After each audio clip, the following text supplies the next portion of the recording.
Bonjour à tous, je suis heureux de vous retrouver en ce 13e dimanche du temps ordinaire de l'année B sur notre chaîne Cathol TV pour méditer avec vous la parole de Dieu. Si je parviens à toucher seulement son vêtement, je serai sauvé. Ce sont les paroles de la femme malade dans l'évangile de ce dimanche. Au-delà d'une recherche désespérée qui pourrait nous amener à tenter le tout pour le tout afin de recouvrer la santé, tenir de tels propos manifeste au moins une chose, c'est que la femme est convaincue que Jésus est un sauveur, qu'il ne donne pas la mort, mais la vie. Personne en effet ne remet sa vie dans un ultime recours entre les mains de quelqu'un qui ne pourra pas trouver solution à son problème. Cette prédisposition, chers amis, c'est la confiance. Elle s'apparente à la foi et est un terrain propice à la foi. On comprend alors mieux pourquoi Jésus conclut sa rencontre avec la femme par « Ma fille, ta foi t'a sauvée. Va en paix et sois guérie de ton mal. » La foi n'est pas évidente, surtout au moment de l'épreuve. L'évangile du dimanche dernier nous montrait les disciples déboussolés par la tempête. Être capable de garder la foi au moment de l'épreuve est un grand signe de sainteté. Passons immédiatement à la méditation de la première lecture. Première lecture, lecture du livre de la sagesse. Dieu n'a pas fait la mort, il ne se réjouit pas de voir mourir les êtres vivants. Il les a tous créés pour qu'ils subsistent. Ce qui naît dans le monde est porteur de vie. On n'y trouve pas de poison qui fasse mourir. La puissance de la mort ne règne pas sur la terre, car la justice est immortelle. Dieu a créé l'homme pour l'incorruptibilité. Il a fait de lui une image de sa propre identité. C'est par la jalousie du diable que la mort est entrée dans le monde. Ils en font l'expérience, ceux qui prennent parti pour lui. Cette affirmation du livre de la sagesse est assez déconcertante. Dieu n'a pas fait la mort. Il ne se réjouit pas de voir mourir les êtres vivants. C'est par la jalousie du diable que la mort est entrée dans le monde. Voici une tentative d'expliquer l'origine du mal et de la mort. Et cette tentative mérite qu'on s'y attarde un peu. Non seulement pour comprendre d'où le sage tire un tel enseignement, mais aussi pour essayer d'en donner une interprétation assez équilibrée. L'affirmation du livre de la sagesse ne surprend pas, tant par son contenu que par la force de conviction qui anime ses paroles. Dire que Dieu n'a pas créé la mort est avant tout une attitude responsable. Une humanité qui, au lieu d'affronter ses problèmes et les régler, se fond en accusation contre le sort, contre les puissances invisibles, contre l'inefficacité des amulettes, contre les fétiches qui ne marchent pas, et finalement contre Dieu aussi, est tout simplement une humanité puérile. C'est de l'enfantillage. Chers amis, ne risquons pas d'être des adolescents qui n'ont jamais fait le pas décisif de la maturité et qui continuent de tenir pour responsables de tous leurs maux, les maux dont ils souffrent, tous ceux qui pourraient avoir sur eux une quelconque ascendance.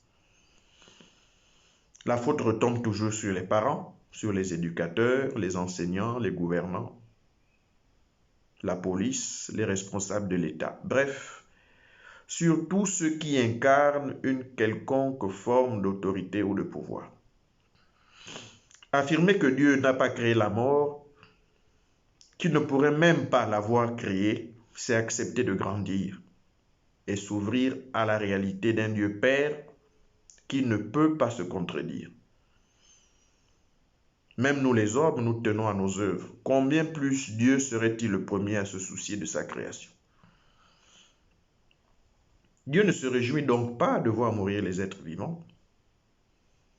Le texte ne parle pas des êtres humains, mais bien des êtres vivants. Ce regard assez vaste sur la providence divine rejoint l'Évangile selon saint Matthieu qui parle de ce Dieu qui tient compte du sort d'un moineau qu'on vend pour 2 sous, qui habille les lys des champs d'une splendeur qu'aucun roi de la terre ne puisse égaler. Ce Dieu qui nourrit les passereaux et finalement qui fait briller son soleil et tomber la pluie sur les justes et les injustes. En parlant du Dieu créateur et de la bonté avec laquelle il veille sur sa création, le livre de la sagesse ne peut que faire recours au récit de la création dans le livre de la Genèse. Aussi l'auteur affirme-t-il que Dieu a créé l'homme pour l'incorruptibilité. Et il explique tout de suite pourquoi. Il a fait de lui, dit-il, l'image de sa propre identité. Voilà pourquoi l'homme est incorruptible. Parce qu'il est à l'image de Dieu et il assume la propre identité de Dieu. L'incorruptibilité de l'homme ne vient donc pas, chers amis, d'une quelconque puissance dont il disposerait, du fait d'être le maître de la création. Non. Cette incorruptibilité découle de l'éternité même de Dieu. S'il est vrai que l'homme est à l'image de Dieu, il ne peut être qu'incorruptible comme lui. Mais il y a un hic. Si tel est le cas, pourquoi l'homme est-il donc mortel? C'est ici que s'insère une explication de l'auteur. Selon lui, c'est le diable qui est responsable de la mort. Alors, il faudrait tout de suite guider le lecteur qui, une fois de plus, pourrait s'égarer dans sa tentative d'interpréter le texte. Le sage n'accuse pas le diable. Il ne le tient pas pour responsable du mal. Ce serait trop facile de nous dédouaner ainsi de notre responsabilité et tomber aussi facilement dans le réflexe d'Adam qui accuse Ève, cette femme que Dieu lui a donnée, rejetant de la sorte la faute sur le Créateur. De la même façon, la femme accuse le serpent, ce trompeur qui l'aurait induite en erreur. Bref, en parlant du diable, l'auteur du livre de la sagesse ne pointe pas du doigt cette entité ou cette réalité qui serait à l'origine du mal. Il fait essentiellement 2 choses. Premièrement, il nous fait comprendre que sa méditation n'est qu'une relecture du livre de la Genèse et qu'à ce titre, il n'est possible d'interpréter ces affirmations qu'à partir du récit de la création. Le récit de la création reste le point de mire qui permet d'interpréter ce texte. La référence au diable rappelle un peu ce serpent des origines que l'on trouve déjà dans le livre de la Genèse. Et là, nous touchons au deuxième point, c'est que l'auteur nous offre une clé herméneutique capitale pour donner un sens à ce serpent des origines, cet animal le plus astucieux parmi les bêtes des champs, comme le décrit le livre de la Genèse, qui entraîne l'homme à trahir la volonté de Dieu. Ce serpent dont parle la Genèse n'est pas différent du serpent que l'on retrouve dans le livre de l'Apocalypse. Cet être qui prend quelquefois les traits d'une bête ou d'un dragon est le même qui sournoisement se retrouve en train de tenter Jésus au désert. Derrière ces 1000 visages qui n'assument jamais une personnalité bien définie, se cache le mal sournois qui détruit l'humanité. Et chaque fois que nous prenons parti pour le mal, dit le livre de la sagesse, et c'est là que s'arrête aussi ce bref passage que nous avons en première lecture, chaque fois que nous prenons parti pour le mal, nous dit-il, nous faisons l'expérience du mal. Nous en faisons l'expérience. Chers amis, nous passons à la méditation du psaume 29 pour accompagner notre méditation. Le refrain est le suivant. Je t'exalte, Seigneur, tu m'as relevé. Je t'exalte, Seigneur, tu m'as relevé, tu m'épargnes les rires de l'ennemi. Seigneur, tu m'as fait remonter de l'abîme et revivre quand je descendais à la fosse. Fêtez le Seigneur, vous ses fidèles, rendez grâce en rappelant son nom très saint. Sa colère ne dure qu'un instant, sa bonté toute la vie. Avec le soir viennent les larmes, mais au matin les cris de joie. Tu as changé mon deuil en une danse, mes habits funèbres en parure de joie. Que mon cœur ne se taise pas, qu'il soit en fête pour toi, et que sans fin, Seigneur, mon Dieu, je te rende grâce. Ce psaume est visiblement une louange, une action de grâce au Dieu qui sauve. La vision positive du psaume rejoint celle du livre de la sagesse dans la première lecture. Il faut vraiment avoir le regard pur de la foi pour affirmer, comme le psalmiste, que la colère de Dieu ne dure qu'un instant et sa bonté toute la vie. Dans le monde d'aujourd'hui, où la figure de Dieu est déformée par tant d'interprétations erronées,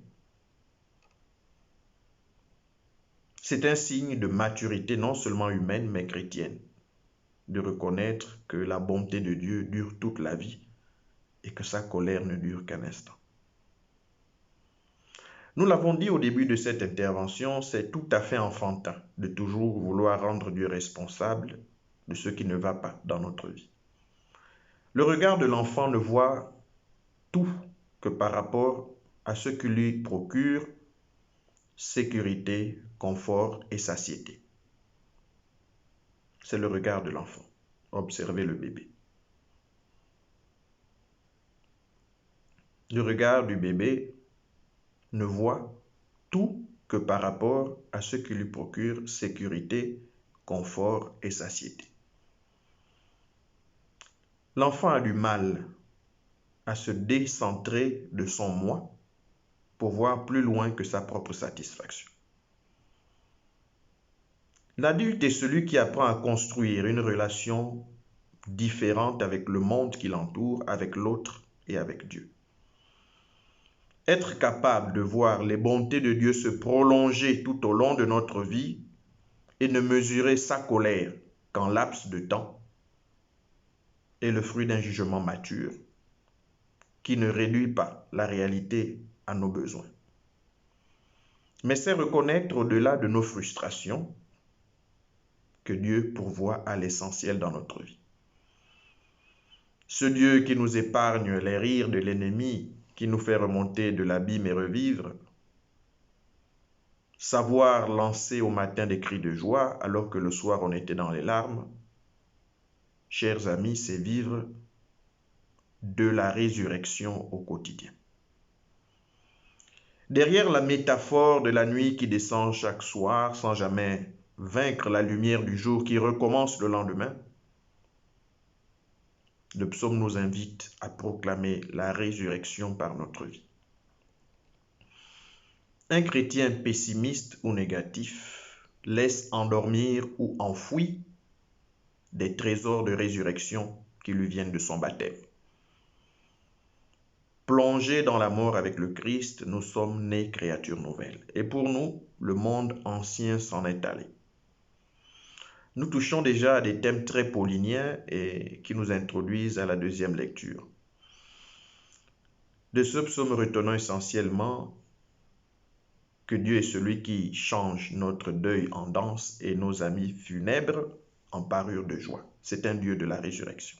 Deuxième lecture, lecture de la deuxième lettre de Saint Paul apôtre aux Corinthiens. Frères, puisque vous avez tout en abondance, la foi, la parole, la connaissance de Dieu, toutes sortes d'empressement et l'amour qui vous vient de nous, qu'il y ait aussi abondance dans votre don généreux. Vous connaissez en effet le don généreux de notre Seigneur Jésus-Christ. Lui qui est riche, il s'est fait pauvre à cause de vous, pour que vous deveniez riches par sa pauvreté. Il ne s'agit pas de vous mettre dans la gêne en soulageant les autres. Il s'agit d'égalité. Dans la circonstance présente, ce que vous avez en abondance comblera leurs besoins, afin que réciproquement, ce qu'ils ont en abondance puisse combler vos besoins. Et cela fera l'égalité. Comme dit l'Écriture à propos de la manne, celui qui en avait ramassé beaucoup n'eut rien de trop. Celui qui en avait ramassé peu ne manqua de rien. Chers amis, dans ce passage de la deuxième lecture, il est intéressant de noter que l'apôtre Paul pose comme principe de la charité chrétienne le Christ lui-même. C'est lui qui est riche. Et le verbe au présent il est important. Il ne dit pas celui qui était riche, c'est lui qui est riche. C'est une constante de l'être du Christ. C'est lui qui est riche et s'est fait pauvre à cause de vous. Vous voyez ici le verbe change, il s'est fait pauvre. Autrement dit, la pauvreté du Christ n'est pas une constance.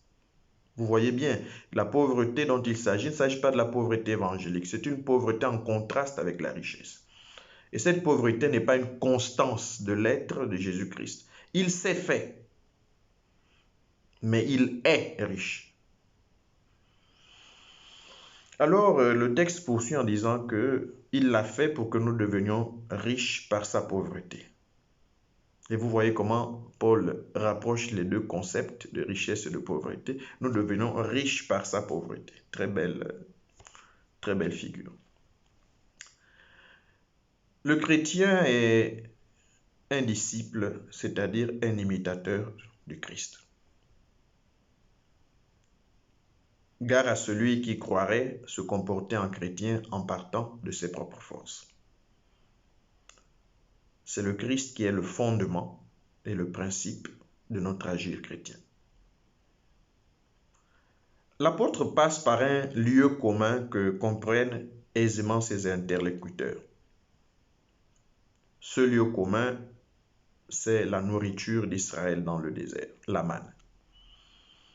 La manne est la préfiguration de la générosité chrétienne. Celui qui en avait ramassé beaucoup n'eut rien de trop, dit l'apôtre. Celui qui en avait ramassé peu ne manqua de rien. Allons plus loin. La manne est la préfiguration de l'Eucharistie. L'Eucharistie exprime ce rêve d'une société où l'égalité entre les hommes se bâtisse sur le partage.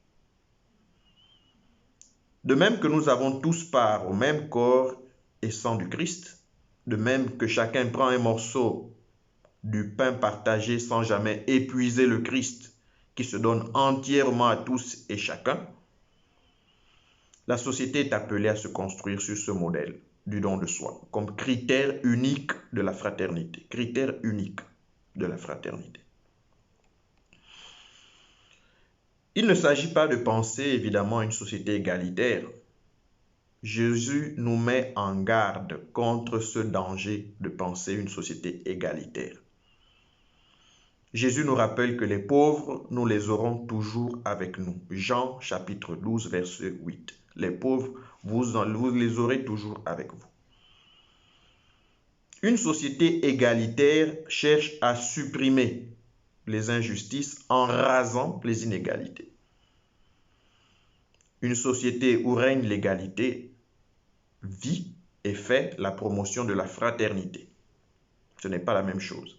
On ne peut pas raser les inégalités. Ce serait de l'égalitarisme. Nous ne courons pas vers une société égalitaire. Nous cherchons à construire une société où règne l'égalité. Alors, l'égalité ne consiste pas à supprimer les injustices, non, mais à faire la promotion de la fraternité et la vivre vraiment, avec la profonde conscience que nous ne serons jamais égaux, mais que nous avons le devoir d'être frères les uns les autres, frères les uns des autres. Chers amis, la vie nous enseigne que de nombreuses inégalités sont liées à la nature. Il y a des grands, il y a des petits, il y a des gros, il y a des minces. Il y a des hommes, il y a des femmes. Il y a peut-être des femmes qui voudraient être des hommes et des hommes qui voudraient être des femmes. Mais l'inégalité est inscrite dans la nature. La fraternité démontre que les inégalités ne sont pas un problème. Et nous y arrivons. La fraternité démontre que les inégalités ne sont pas un problème.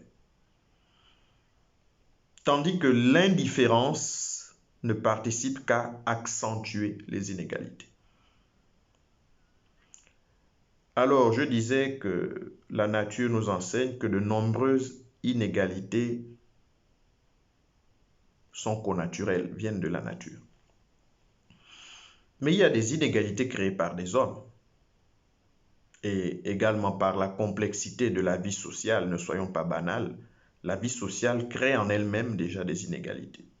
Donc la vie sociale est complexe et il faut avoir l'humilité d'accepter qu'elle crée des inégalités sociales. Alors face aux inégalités créées par l'homme, la fraternité a l'avantage de les combattre et les éviter. Deux choses, les combattre, mais avant tout les éviter. Ce que vise la vie chrétienne, chers amis, c'est l'agapé, c'est-à-dire la fraternité chrétienne. Les devoirs de l'agapé ne sont pas simplement ceux de la générosité. La générosité est certainement une vertu humaine, même si l'agapé se manifeste sous les traits de la même générosité, de sorte que nous n'avons visiblement aucun critère pour faire la différence entre le bien que fait un chrétien et celui que fait un non-chrétien. Mais l'agapé ne peut pas être une simple générosité humaine. Pourquoi? Eh bien, c'est simple, c'est parce que l'agapé implique la conscience de se modeler sur l'amour du Christ et de se laisser inspirer par l'Esprit. Vous me direz certainement que tout vient du Christ et que même les non-chrétiens, même lorsqu'ils l'ignorent, sont inspirés par l'Esprit Saint. Oui, c'est vrai. Mais faites attention à mes propos qui sont bien pesés. Je viens de parler de conscience. La conscience de se modeler sur l'amour du Christ et d'être inspiré, mu par l'Esprit Saint. Nous devons être conscients de prendre pour modèle le Christ. Nous devons être conscients d'être conduits par l'Esprit Saint. Cette conscience manque justement aux non-chrétiens qui agit par simple générosité. Le texte de Paul a l'avantage de nous montrer la différence entre la générosité, qui pourrait être humaine, et l'agapé que vise la foi chrétienne. C'est une conscience de baigner dans une ambiance qui est l'ambiance créée par la force de l'Esprit Saint. C'est la conscience d'agir au nom du Christ, d'en être des disciples. Nous sommes donc invités, frères et sœurs, à prendre conscience du fondement de notre vivre chrétien et distinguer notre agir par cette conscience. Chaque fois que nous agissons, nous sommes d'abord témoins du Christ témoin que le Christ est vivant et agissant dans le monde, témoin de la présence active de l'Esprit Saint. Nous chantons, Seigneur, Esprit Saint, renouvelle la face de la terre. C'est pour éveiller cette conscience que l'Esprit Saint est à l'œuvre. C'est certainement ce que Paul veut nous dire dans ce texte. Nous n'allons pas nous étendre plus longtemps, chers amis, et nous passons à l'évangile de ce jour. Évangile de Jésus-Christ selon saint Marc. En ce temps-là, Jésus regagna en barque l'autre rive, et une grande foule s'assembla autour de lui. Il était au bord de la mer. Arrive un des chefs de synagogue nommé Jaïr. Voyant Jésus, il tombe à ses pieds et le supplie instamment. Ma fille, encore si jeune, est à la dernière extrémité. Viens lui imposer les mains pour qu'elle soit sauvée et qu'elle vive.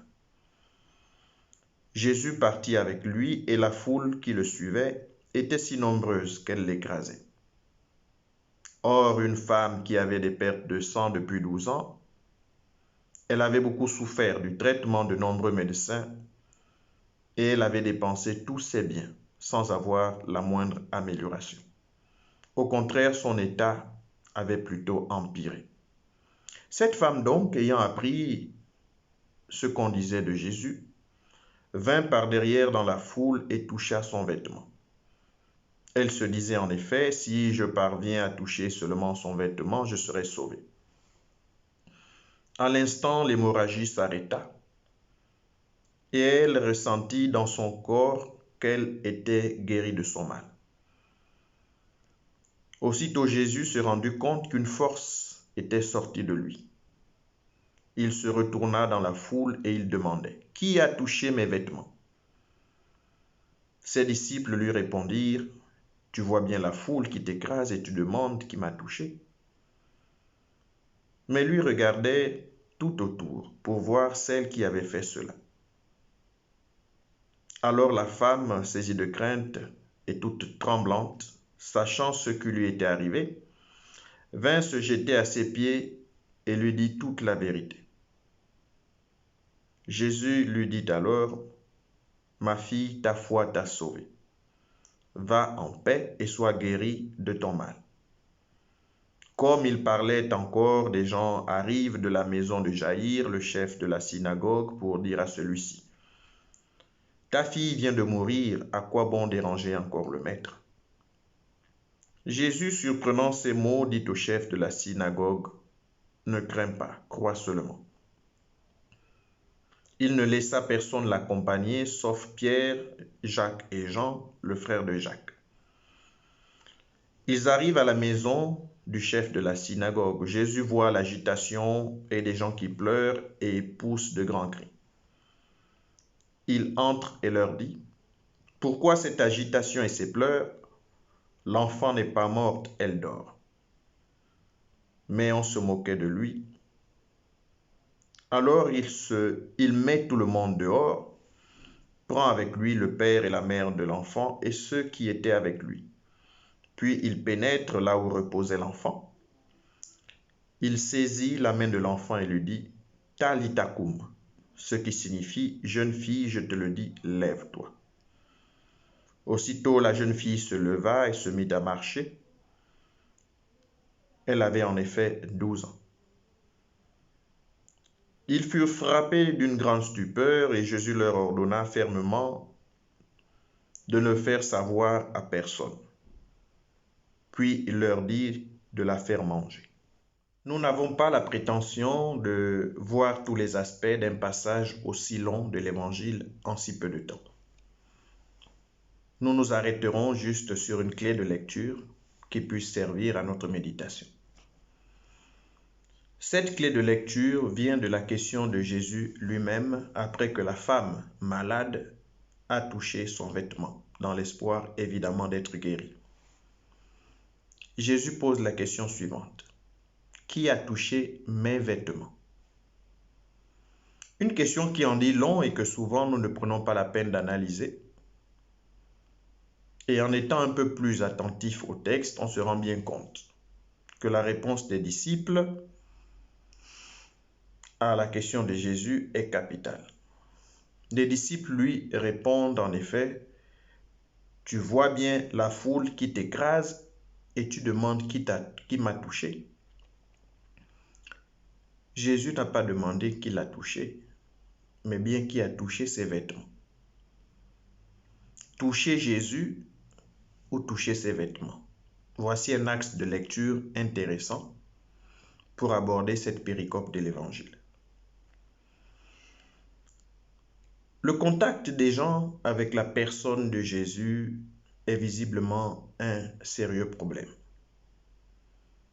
Quand ce n'est pas la foule anonyme qui l'écrase, quelqu'un veut seulement toucher ses vêtements, établissant de la sorte une rupture entre la force vive que dégage Jésus et la réalité de sa personne.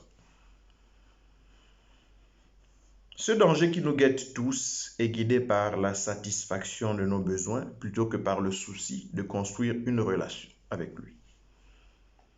De rentrer dans une forme de dialogue qui suppose le contact physique déjà, l'écoute, l'échange de paroles, le regard attentif qui captive l'autre. S'intéresser aux vêtements de Jésus, ce n'est pas s'intéresser à sa personne. Il y a un pas entre qui a touché mes vêtements et qui m'a touché. Jésus est visiblement plein d'une énergie de vie. Cette énergie est inépuisable parce qu'elle est riche de la force que lui communique le Père. Jésus se donne à tous et pour tous, mais Jésus a horreur d'une foi qui se nourrit d'actes magiques. Alors, qu'est-ce qu'une foi magique? C'est une foi qui s'attache de manière maladive aux objets sans jamais atteindre la personne qui se trouve derrière ces objets. Disons-le clairement, le chapelet n'est pas un fétiche. La Bible encore moins. Vous pourriez la poser sur la tête autant de fois que vous voulez du matin au soir. La Bible ne guérit pas les maux de tête. La Bible ne chasse pas les mauvais esprits. L'eau bénite ou le sel béni, l'huile d'onction, etc., n'éloigne pas le mauvais œil. C'est la présence de celui qui se trouve derrière le chapelet, qui se trouve dans la Bible, qui agit par l'eau, par le sel, par l'huile, que certaines forces qui lui sont contraires ne peuvent pas supporter. C'est cette présence-là. Il faut donc aller à la source, chers amis, aller au Christ et non à ses vêtements. Cela, Jésus ne le supporte pas. C'est ce qui reproche fondamentalement à la femme. Ce que Jésus cherche, c'est la personne. Ce que Jésus cherche, c'est la personne. Qui a touché mes vêtements? Ce qui a touché qui est important parce qu'il renvoie à une personne et non à l'acte qui a été posé. Jésus ne dit pas qu'est-ce qui s'est passé, qu'est-ce qu'on m'a fait. Non, il dit qui. Et le qui renvoie à la personne. Autrement dit, Jésus ne cherche pas à comprendre l'acte, il cherche la personne.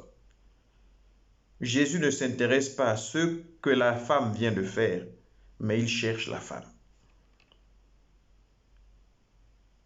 La centralité de la personne revient justement dans la réponse des disciples. Tu vois bien que la foule t'écrase et tu demandes qui m'a touché. Cette intervention des disciples, chers amis, met en relation la personne de Jésus avec deux autres acteurs de la scène, la foule d'une part et l'inconnu qui a posé l'acte d'autre part. Rien que cette phrase appelle vraiment une longue étude exégétique. Nous avons ici la seule fois dans le texte où la rencontre est possible entre trois sujets, la foule, la femme et Jésus. Avec une prédominance de la présence de Jésus. Nous avons trois fois tu, te, et pour finir avec le me personnel qui indique Jésus comme un moi. un moi. Tu vois, une fois, bien que la foule t'écrase, deux, et tu demandes, trois, qui m'a touché, on passe du tu à moi. Tu vois bien que la foule est présente, la foule t'écrase, et tu demandes qui t'a touché. Le qui représente la femme, et Jésus apparaît plusieurs fois. Tu vois la foule qui t'écrase, tu demandes qui m'a touché. Chers amis, une foi mature est une foi qui vise la relation avec Jésus. Jésus ne dit pas à la femme qu'elle est guérie, mais plutôt ta foi t'a sauvée. Il s'agit du salut au-delà de la guérison. C'est exactement la demande de Jaïr, le chef de la synagogue, dès le début de cet épisode. Il veut que Jésus vienne imposer les mains à sa fille pour qu'elle soit sauvée et qu'elle vive. Une belle conjonction de coordination qui coordonne le salut et la vie, qui met en harmonie le salut et la vie. Qu'elle soit sauvée d'une part et qu'elle vive. Le « et » est capital. Quand le vivre et le salut vont dans le même sens, vont ensemble, nous sommes dans une relation saine et sainte avec Dieu. Mais quand nous cherchons d'abord des solutions à nos préoccupations en délaissant le royaume, quand nos prières ne sont plus que recherche de gloire et de succès, sans plus s'ouvrir au risque de l'abandon à la volonté du Père, chers amis, nous sommes en danger spirituel. Et cela, Jésus ne peut le tolérer au nom de ce bien suprême qu'est notre salut. Notre salut est un bien suprême. Jésus ne tolère pas cela. Jésus ne saurait être un magicien, c'est un fait. Arrivé chez Jaïr, il saisit l'enfant par la main, un geste plein de tendresse et d'humanité. L'humanité de Jésus contraste avec la banalité des gens de la maison qui viennent annoncer la mort de la fillette. Ta fille vient de mourir, à quoi bon déranger encore le maître? Chers amis, est-ce de la sorte qu'on annonce à un père la mort de sa fille pour laquelle il tente un dernier recours? Un manque profond d'humanité. Et là encore, Jésus démontre sa grande humanité. Surprenant ces paroles, dit le texte, que je qualifierais d'ailleurs de paroles odieuses. Surprenant ces paroles, dit le texte, Jésus dit au chef de la synagogue, ne crains pas, crois seulement. Quelle humanité! C'est finalement à travers le miracle de son humanité que Jésus donne la vie. Loin du spectaculaire qui expose et humilie la vie privée des gens, Jésus ne permet qu'aux seuls parents et à ceux qui sont avec lui de l'assister. Jésus remet debout l'enfant et les seuls témoins sont les parents et le cercle restreint des disciples que Jésus a demandé de l'accompagner. Nous sommes loin de ces miracles spectaculaires qui exposent publiquement la vie des gens, la vie privée des gens. Respectons les personnes. À peine l'enfant se met-elle debout, se met à marcher, Jésus demande qu'on lui donne à manger. Voyez-vous, chers amis, je suis en contemplation devant l'humanité de Jésus. Jésus ne détache jamais ses activités spirituelles des exigences de la vie humaine. L'homme a faim.